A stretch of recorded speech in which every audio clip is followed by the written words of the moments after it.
Pursuant to House Resolution 1131, the amendment in the nature of a substitute recommended by the Committee on Oversight and Government Reform, printed in the bill, is adopted, and the bill, as amended, is considered read.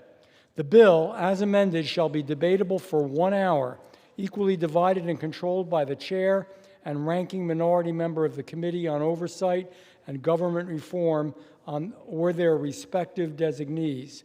The gentleman from Virginia, Mr. McGuire, and the gentleman from Virginia, Mr. Walkinshaw, each will control 30 minutes.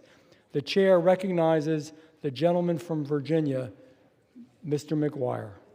Mr. Speaker, I ask unanimous consent that all members have 5 legislative days to revise and extend their remarks and include extraneous material on the measures under consideration. Without objection.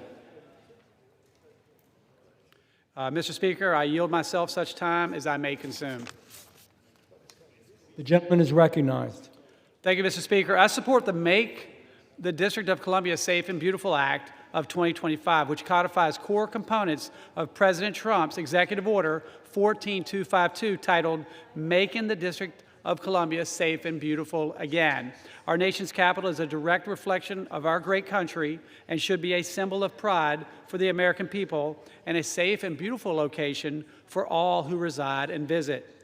But violent crime in Washington, D.C. has been far too high for far too long.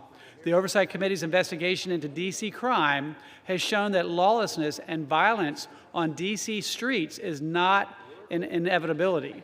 It is a policy choice.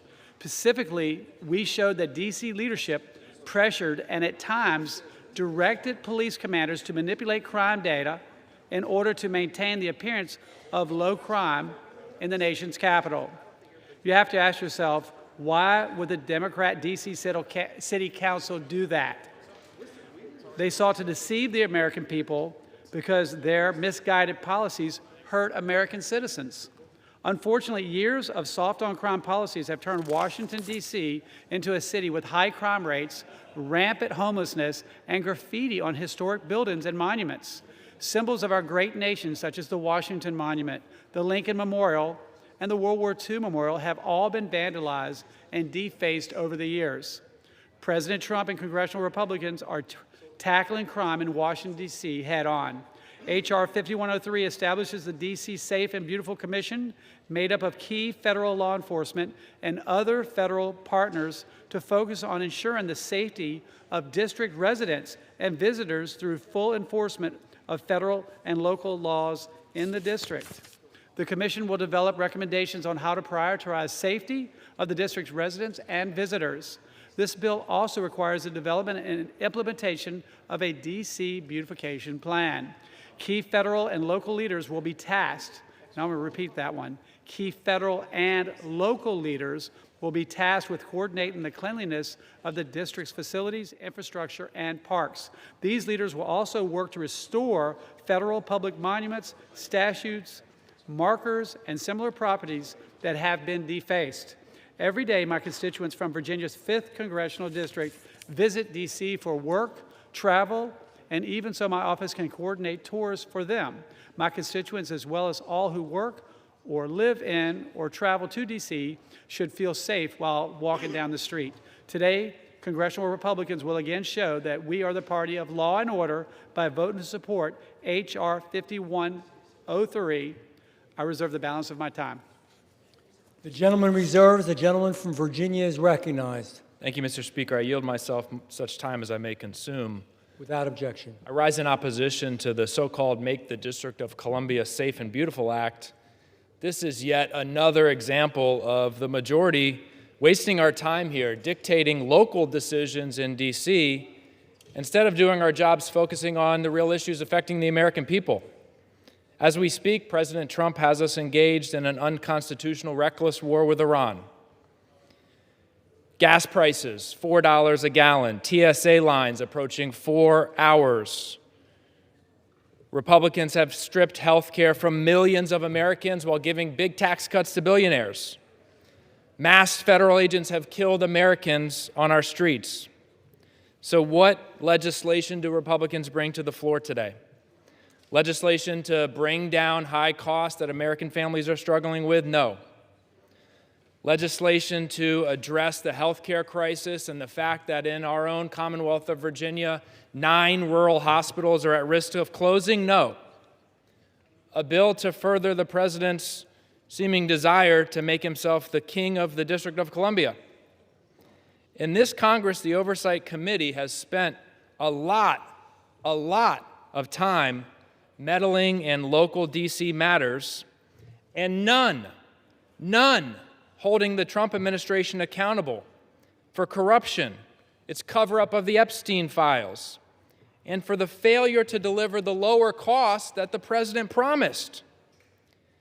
If President Trump wants to run the District of Columbia, he should resign from the presidency and run for mayor. I think there's an opening. If congressional Republicans want to micromanage the District of Columbia, they should resign from Congress and run for the D.C. Council. But let's talk specifically about the bill in front of us, on which it's important to note the Oversight Committee has not held a single hearing. The bill creates a federal commission to oversee the District of Columbia with mass deportation as its first priority. The commission is required to, quote, develop policies to direct the maximum enforcement of federal immigration law within the District of Columbia, including policies to encourage the redirection of available federal, state, or local law enforcement resources to apprehend and deport illegal immigrants. Redirect law enforcement from the worst of the worst, and presumably toward detaining more hardworking folks and children on top of the thousands of children that this administration has detained. At the same time, the commission is required to support efforts to speed up and lower the cost of concealed carry permits in D.C., increasing the risk of gun violence. And my friend, the gentleman from Virginia, talked about crime in the District of Columbia. It is true that violent crime across this country spiked during President Trump's first term, but the good news is that it is way down in D.C. today. In fact, violent crime is at a 40-year low. Now, one crime is one crime too many, but it is at a 40-year low in the District of Columbia today. In fact, dozens of cities in red states, represented by my friends on the other side of the aisle, have higher violent crime rates than the District of Columbia. The bill also requires the Interior Secretary to, quote, develop a program to beautify the District of Columbia, end quote. As a former member of the Fairfax County Board of Supervisors, I know a little bit about efforts to improve quality of life within local communities and partnership with those communities, and that is not what this bill does. The so-called beautification project is not intended to improve the lives of the 700,000 people who call D.C. home. It's an instruction to the Interior Secretary and the Commission to transform D.C. into Mar-a-Lago on the Potomac for President Trump's benefit.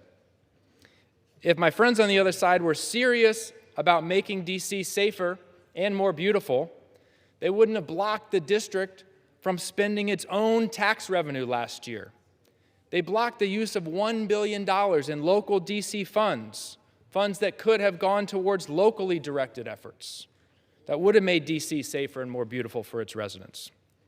So I urge my colleagues to vote no on this legislation and instead support efforts that respect local officials here in D.C. and across the country who work to make our communities safer and more beautiful. D.C. residents are among the only Americans who have all the responsibilities of citizenship in this country, but don't enjoy all the benefits. If Republicans want to legislate on D.C. matters, let's pass D.C. statehood and give them all the benefits of citizenship. With that, Mr. Speaker, I reserve the balance of my time. The gentleman reserves. The gentleman from Virginia is recognized. Mr. Speaker, I yield myself 5 minutes. The gentleman is recognized. Thank you. You know, there was a great debate in 1790 with Hamilton, Jefferson, and Madison. Many of you may remember the play Hamilton. And in that debate, they came up with the idea of having Washington, D.C. At the time, they wanted the seat of federal government to be in Pennsylvania or New York. And what that would have done is that would have given us a super state where all of the money and all of the priorities would have gone. So Maryland ceded a little bit of land, Virginia ceded a little bit of land, and we came up with Washington, D.C. And under Article 1, Section 8, Clause 17, we are Congress, and we, by the Constitution, have complete authority over Washington, D.C. It is not a state, because if it was, it would be a super state, which would have all of the money and all of the power for the country, and it would take away voices from the other states. Now, as I've been in Congress for 14 months, I've been around the District of Columbia talking with law enforcement and people that have lived here for years. And in just 14 months into first year of President Trump's term, I have a lot of anecdotes. I ran into a young woman who went into a Subway, and a homeless woman said, "Let me get the door for you." So the homeless woman opened the door, and as she walked in, this woman punched her in the back of the head, literally knocked her out. The woman that knocked her out, when she came to, that woman that knocked her out went to jail. She got a phone call just a few hours later from a detective saying, "Hey, we put that woman back on the street, but don't worry, she's not going to harm anyone."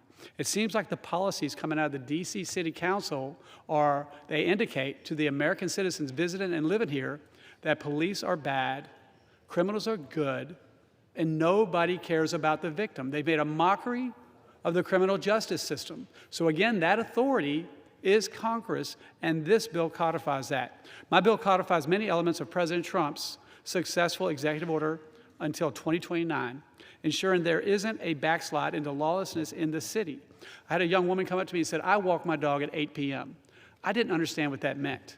But what she said is 2 years ago, I would not walk my dog in the dark. And that is just in 14 months. And we need to codify that. This bill is not partisan, it's common sense. I think we all want, whether you're Democrat, Republican, Independent, we're all Americans, and I think we all want to live, work, and raise our family in peace. It should be nonpartisan. Wanting our nation's capital to be safe and beautiful, again, is not political. It's in the best interest of all who travel to and call D.C. their home. When people come to Washington, D.C., they're not just visiting a city. They're visiting our nation's capital, the greatest country with the greatest people in the history of Earth. We may not be perfect, but we've lifted more people out of poverty, given more people freedom, and more people opportunity than any country on earth. Even in our worst days, everyone around the world wants to come to America because of our freedom. What they see in the National Mall, the memorials in our parks and transit corridors shapes their pride and our shared heritage. If those spaces aren't clean, safe, and cared for, we all feel it. Residents, commuters, small businesses, and millions of visitors who power D.C.'s local economy. When people visit D.C., they should feel safe while taking in the scenery and historic landmarks, not scared to walk 2 blocks because of the crime or confronted with a homeless encampment while walking on the National Mall. One young staffer told me that she takes an Uber if she has to walk more than 2 blocks. But in the last 14 months, she now walks 20 minutes to work. So we're making progress, and we need to codify that. And with that, I reserve the balance of my time. The gentleman reserves. The gentleman from Virginia is recognized. Thank you, Mr. Speaker. And I hear my friends on the other side often talking about the constitutional authority that this Congress has to legislate with respect to the District of Columbia. And I would make 2 points. One, I think the question isn't can we, the question is should we? Should we substitute our judgment based on the anecdotes we might have heard for the judgment of the District of Columbia's elected representatives who are connected to their communities each and every day, and if they aren't responsive to those communities, can be unelected by those communities? I would submit that they're in a better position than us to determine the policies for the District of Columbia. And with that, Mr. Speaker, I want to yield 5 minutes to an elected representative of the District of Columbia, Congresswoman Eleanor Norton. The gentleman yields. The gentlewoman is recognized. Thank you. I strongly oppose this bill. I ask unanimous consent to enter into the record letters opposing this bill from the District of Columbia Mayor and every member of the D.C. Council. Without objection. D.C. is a world-class city, yet this bill seeks to codify and encourage President Trump's efforts to control and transform D.C., as well as to demonize D.C. and its 700,000 residents, the majority of whom are black and brown. President Trump already has called for the repeal of D.C. Home Rule, federalized the D.C. Police Department, deployed troops and mass federal agencies on D.C. streets, terrorized immigrants in D.C., demolished the East Wing of the White House, removed the nonprofit managing public golf courses in D.C., and announced the closure of the Kennedy Center. This bill will only embolden him. This bill would establish the executive branch, the D.C. Safe and Beautiful, in the executive branch, the D.C. Safe and Beautiful Commission. The Commission's responsibilities include increasing civil immigration enforcement in D.C., deploying more federal law enforcement officers in D.C., and increasing the number of people carrying guns in D.C. The Commission's top priority is to increase civil immigration enforcement in D.C.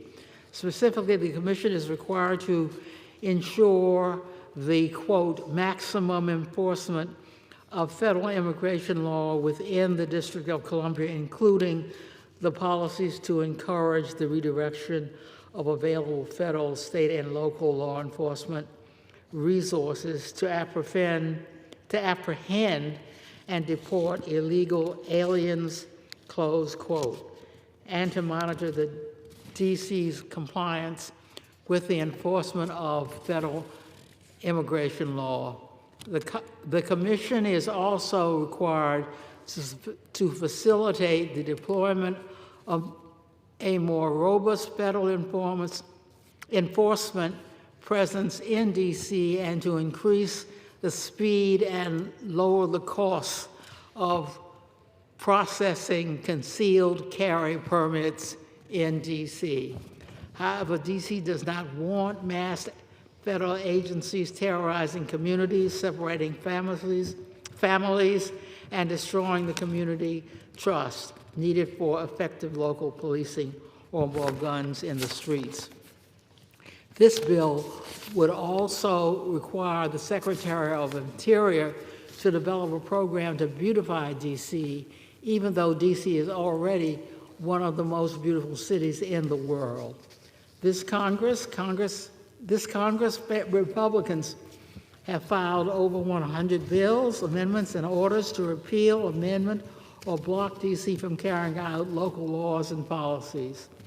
The House has already passed 10 of these bills. D.C. residents have all the obligations of American citizenship, including paying federal taxes, serving on juries, and registering in the Selective Service. Yet Congress denies them full local self-government and voting representation in Congress.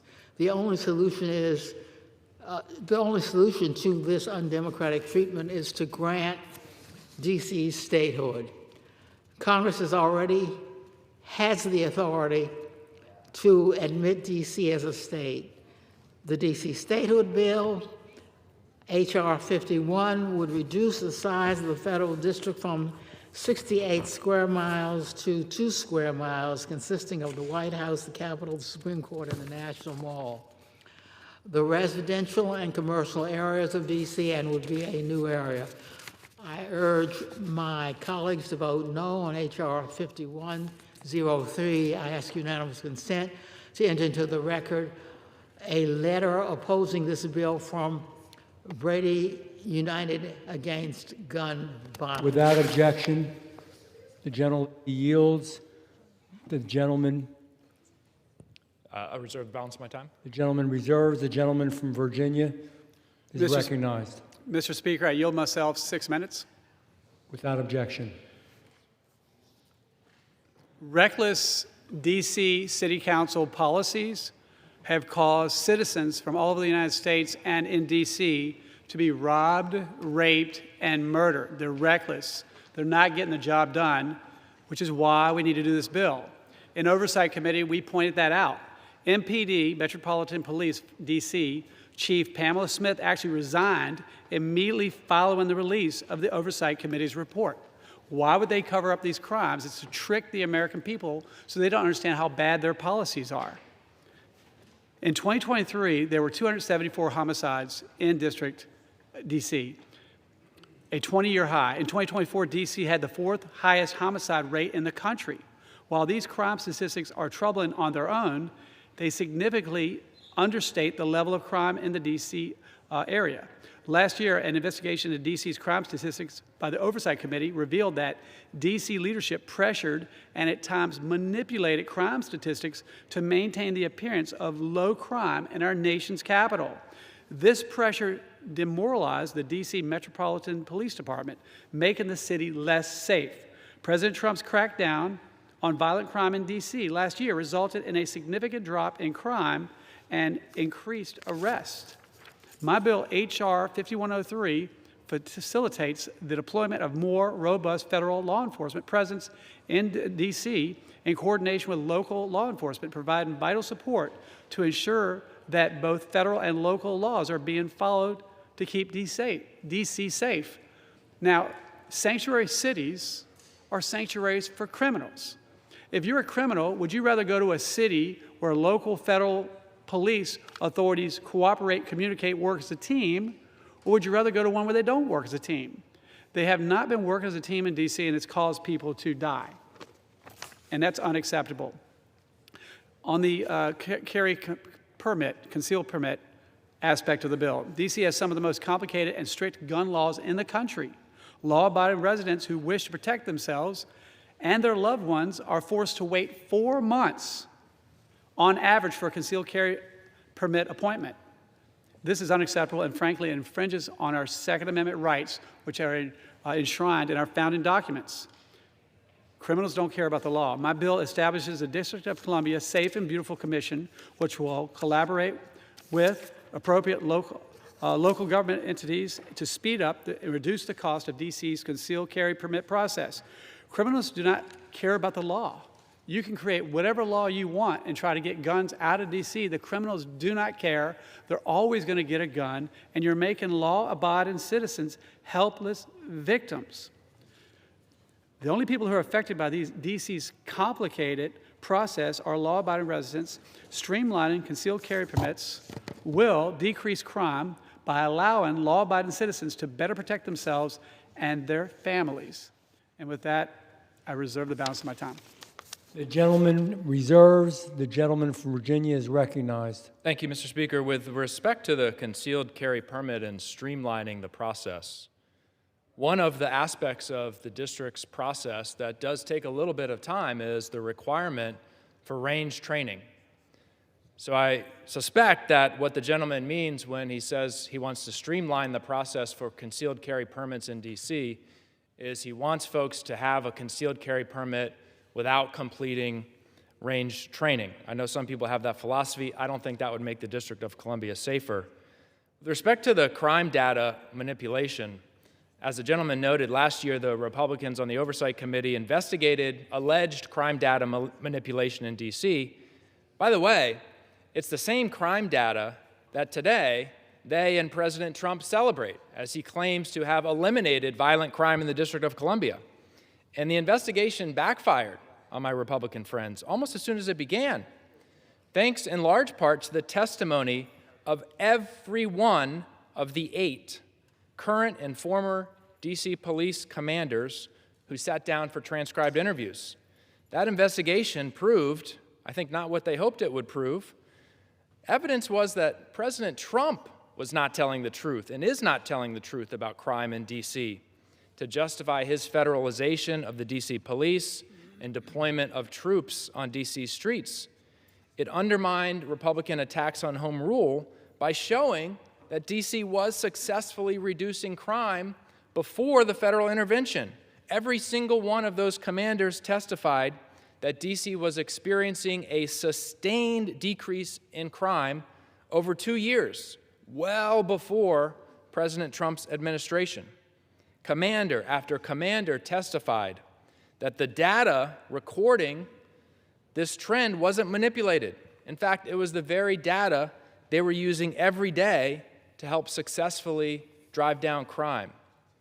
And with respect to the argument that President Trump has made D.C. safer, in 2024, the year before President Trump began his second term, violent crime in D.C. was down 35%, a 30-year low. In 2025, it was down 29%, which is smaller than 35%. So the reduction in crime slowed down after President Trump's intervention. As I noted before, homicides in D.C. and across the country did spike during President Trump's first term, but they've been falling for years, and the reduction in homicides in D.C. began before President Trump's second term. And we heard some anecdotes that the gentleman has heard from his staff and others. According to a poll conducted by the Washington Post, 80% of D.C. residents opposed President Trump's federalization of the D.C. Police Department and the deployment of the National Guard and federal law enforcement in D.C. They disagree with the majority's view that President Trump and federal troops have made D.C. safer. And with that, I want to yield 4 minutes to the gentlelady from Virginia, Congresswoman McClellan.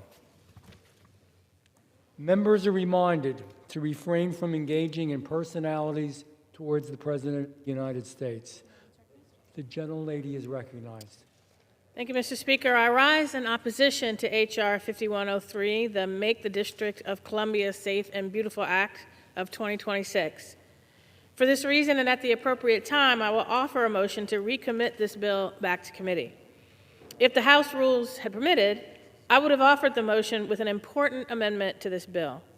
My amendment would stop unethical donations for federal government projects to alter any public property, building, or fixture at the White House, the Naval Observatory, or other public property locations primarily used by the President and the Vice President.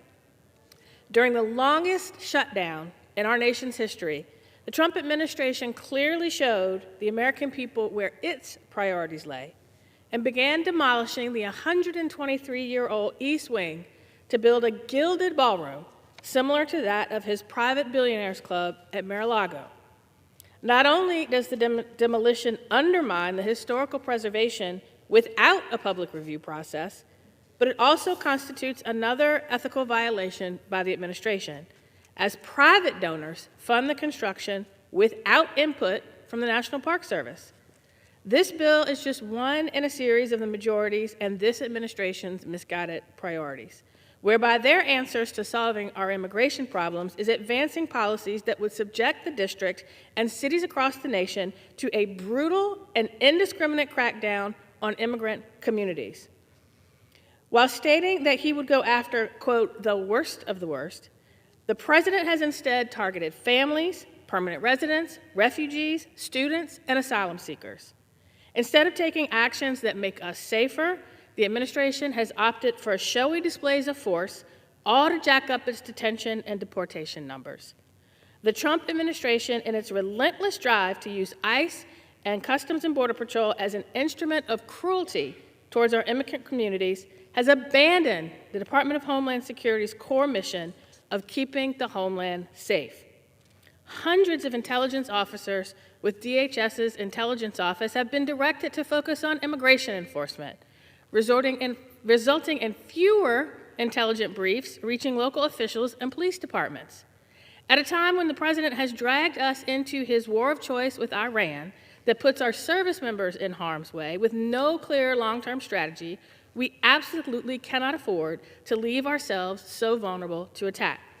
And with gas prices now on the rise and the cost of groceries, rent, and utilities skyrocketing for millions, we are left to question why this administration would rather pursue vanity projects and its campaign of terror than deliver on the promises it made to the American people.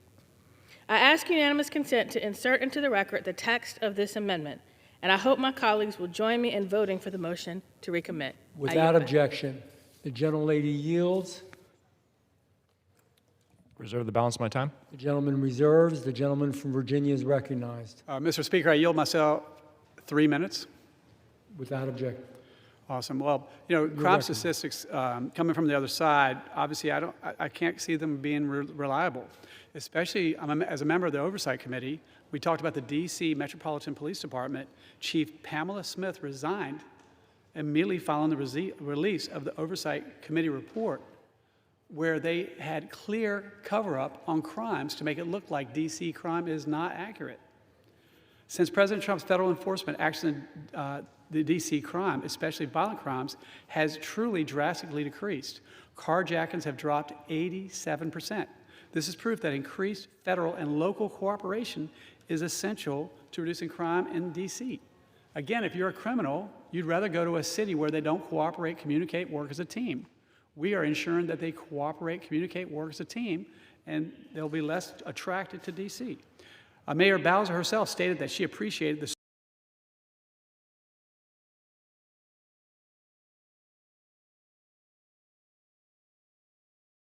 residents of D.C. and the thousands of tourists who visit our nation's capital every day. And my bill will ensure coordination between federal and local law enforcement continues providing local police the additional federal resources and personnel they need to combat crime in the district. And again, on the concealed carry permit, nowhere in the United States do you have to wait 4 months. That's an infringement on our Second Amendment for whatever excuse you have. So thankfully, President Trump is not only making America great again, he's making Washington, D.C. great again. And with that, I reserve the balance of my time. Gentleman reserves. The gentleman from Virginia is recognized. Mr. Speaker, we have no further speakers, and I'm prepared to close. Gentleman reserves. The gentleman from Virginia is recognized. Mr. Speaker, I have no further speakers, and I'm prepared to close. The gentleman from Virginia is recognized. Thank you, Mr. Speaker. $4 a gallon gas, 4-hour waits at TSA lines, millions of Americans losing their health care, rural hospitals set to close, tariffs driving up costs for hardworking American families. Those are the challenges that our constituents across the country are facing. Those are the challenges that we here as members of Congress are supposed to address. And yet we're meddling in the District of Columbia's affairs. Let's do our job in this Congress, work together to bring down costs for the American people. Let the mayor of the District of Columbia and the District Council do their jobs. I urge my colleagues to oppose this legislation. Thank you, Mr. Gentleman Speaker. reserves, yields, and I recognize the gentleman from Virginia. Thank you, Mr. Speaker. I hope that my colleagues, my friends on the other side, will consider the priority of the safety of American citizens in D.C. and the rest of the country, and keeping the city that represents our great nation beautiful, safe and beautiful. Under Article 1, Section 8, Clause 17, Congress has the constitutional duty to ensure the District of Columbia is safe, secure, and beautiful. I urge my colleagues to support this bill. I yield back the balance of my time. The gentleman yields. All time for debate is expired. Pursuant to House Resolution 1131, the previous question is ordered on the bill as amended. The question is on engrossment and third reading of the bill. Those in favor say aye. Those opposed, no. The ayes have it. Third reading. A bill to establish a program to beautify the District of Columbia and to establish a District of Columbia Safe and Beautiful Commission. For what person does the gentleman from Virginia seek recognition? Speaker, I have a motion to recommit at the desk. Okay. The clerk will report the motion.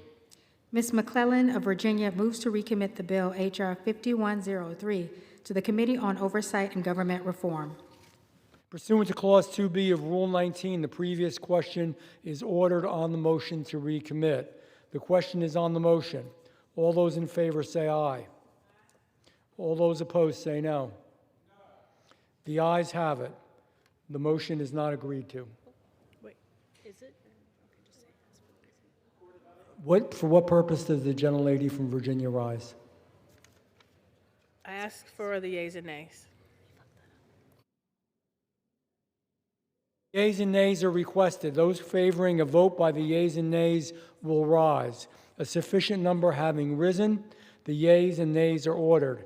Members will record their votes by electronic device. Pursuant to Clause 9 of Rule 20, this 5-minute vote on the motion to recommit will be followed by a 5-minute vote on the passage of the bill if ordered. This is a 15-minute vote.